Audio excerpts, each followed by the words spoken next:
What's up everybody and welcome back. Today I thought I would share some Lightroom tips that might help you speed up your process.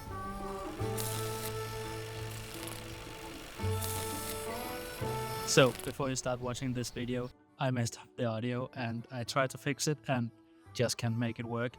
But just keep that in mind, I'm a beginner at this, so there's gonna be mistakes like this, but I really hope you still got something out of this. The first tip is to get your subject to pop. I'm gonna do that by going over here to my masking tool, and then I'm gonna choose subject. And Lightroom does a great job with this. So it had chosen my subject, and then I'm gonna go up here, right click, and just invert it. And then I'm gonna press Option on my Mac, and I'm gonna intersect. Just choose linear gradient, and drag it up from the bottom here, something like that. And then I'm just gonna darken down the foreground, just a little bit. And after that, I'm gonna do the same thing, subject, invert, intersect, linear gradient, and then I'm gonna drag it down from the top. And I wanna blur out the background a little bit and make it a little lighter, like this haze, I guess. So I'm gonna go down here and choose dehaze, just drag it down a little bit, don't wanna do it too much. And then I'm gonna add some whites, just a little bit. Maybe some exposure. And then I'm actually going to go down here to my curves tool and just drag up the blacks just a little bit. Something like that. Just like that, we have made some our subject pop. See, before, after, before, after. Tip number 2 is the autumn effect. I'm having a really hard time saying that, but I hope you know what I mean. But you can do that right here in Lightroom, and what I'm gonna do is I have my photo here, and I want the highlights to pop a little bit more like a bloom effect. So I'm just gonna choose my masking tool, right here, linear gradient. I'm gonna drag it all the way up, so it covers the entire image, something like that. And then I'm gonna press Option again, intersect, and then I'm gonna choose a luminance range. Just press right here, something like that. And I can actually, over here, I can adjust that so it affects only what I want it to, which is the highlights right now, and maybe have some spill, but not too much. So maybe something like that. And then I'm gonna go down here and choose my dehaze slider. Just drag it down a little bit. Maybe also some clarity and some texture. We can actually maybe some exposure too. And some whites. And then we compensate by dragging down the highlights a little bit just. And then something like that. We got this nice bloom effect in our image, which I really love. Tip number 3 is to save your mask. This really helps you save time when you're editing. If we take the picture we just edited, we have this autumn effect, and we also have this this where I blacken down the sides of the image to draw the viewer's eye in. I'm just gonna name them here actually, because that will make it much easier. So here, autumn effect. And then when I've done this, I'm just gonna go over here to this plus icon on the presets tab. I'm gonna create preset. I'm gonna check none because I don't want anything of all of this. I just want the autumn effect. I can call it whatever I want. I can say like overlay autumn effect.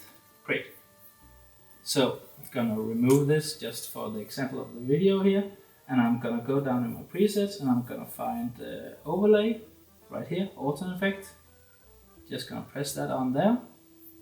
And just like that, it added the autumn effect on my image. And this really helps me save time when I have a bunch of images I wanna edit. Tip number 4 is to add more fog in your image, which really creates this like moody image that I really love. I have this image right here. I was out by this lake. It was very foggy and it was just a fantastic day. And well, it is foggy, but I want to add some more. So I'm just gonna create here a new mask and linear gradient, drag that one down, something like that. I don't want that to affect the whole image, just like the top here. And over here, I'm gonna intersect that. I'm gonna choose luminance range. That's hard to say too. And then I'm just gonna add the amount here. I feel like it's good. something like that maybe. And I'm just gonna go down here to my dehaze slider, just drag it down a little bit, not too much, we don't want to be like crazy about it, just a little bit. And then I'm gonna add some whites, maybe some exposure, just a little bit. Drag down the highlights a little bit. And then again, I'm gonna go here to my tone curve and just drag it up a little bit. Just something like that to remove the blacks.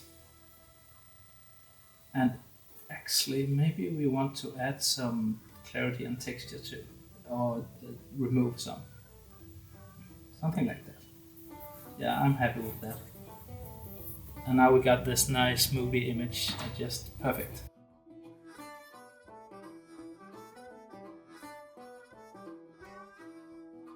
Tip number 5, I want to talk a little about masking the sky. So we have this tool right here, mask tool, and we're gonna select sky. But my problem with this is it often creates this harsh line that I don't really like in the image. So again, I'm gonna press Option on my keyboard and intersect and then a linear gradient. And just gonna drag it down from the top here. As you can see, it still only affects the sky mask we did. But I wanted to have like this nice gradient instead. Something like that. Tip number 6. Right here I got this image of the fox that I showed you earlier. And I just reset the photo because I want to show you when I'm working with the tone curve and making like a simple S-curve, something like this. When I'm adding contrast, I'm actually adding more saturation to the image too. But Lightroom added this slider down here that is just perfect, because that defines this amount of saturation I want to have in the image. So when I'm adding the contrast, I can drag this down to minimize the saturation, which is just awesome because now I can do a lot of stuff at the same place. I don't want to have to go up and down and looking for the different kind of places I want to do edits. I can do most of the stuff right here. Tip number 7. Right here I got this image from the Old Man of Storr in Scotland, which is just an amazing place. If you haven't been there, go there. It's amazing. But as you can see, the foreground is very, very dark and it's very hard to see what's going on here. So I'm gonna go up here to my mask tool. I'm just gonna press sky, and it does, well, a great job. And just like this, I'm just going up here, press here, invert. And now I got the foreground instead of the sky. And now I'm just adding some, dragging the shadows up and maybe some exposure. And all of a sudden, the entire foreground is visible to us. And that's just amazing. Tip number 8. I got another photo here from Isle of Skye. This is the ferry pools, which is also an amazing place. But I know I messed up here because when I was taking this photo, I know I got a lot of water on the lens, which I forgot to clean up. So I got a lot of stains in the photo, and if I zoom in here, you can see some of them. So normally I will just go over here to the Band-Aid tool and I can sit right like here. And now there's a car driving by, but it's gone. So I can just like click here and start removing stuff. But it can be really hard to see this stuff. So down here, there's visualize spots. So if I just zoom out and I press this, now the image is like negative or something like that. I don't know what you call this. And I got this slider right here. So if I slide this down, you can see, or up, you can see all the spots up here. And I can start removing them and cleaning up my image.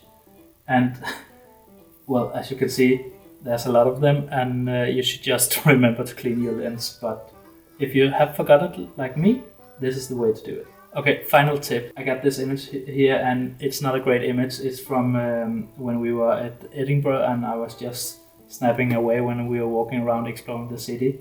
And I really like this little library, but it's just an image. But it works for this tutorial. So if I go down here, I got this the picker tool, point color. I'm just gonna press here, and just like that, I can edit the hue of this color, which is just amazing. So instead of going to Photoshop and changing colors like that, I can do it right here in Lightroom. So maybe I want it green, and I'm gonna press this again, and these down here, maybe I want them another color, maybe like something like this. And I could also drag down the luminance up if I want that. Just like that. So there were some quick tips on how you can work in Lightroom. I really hope you get something out of this. And if you're still here, thank you for sticking to the end. And I really hope to see you next time. Bye.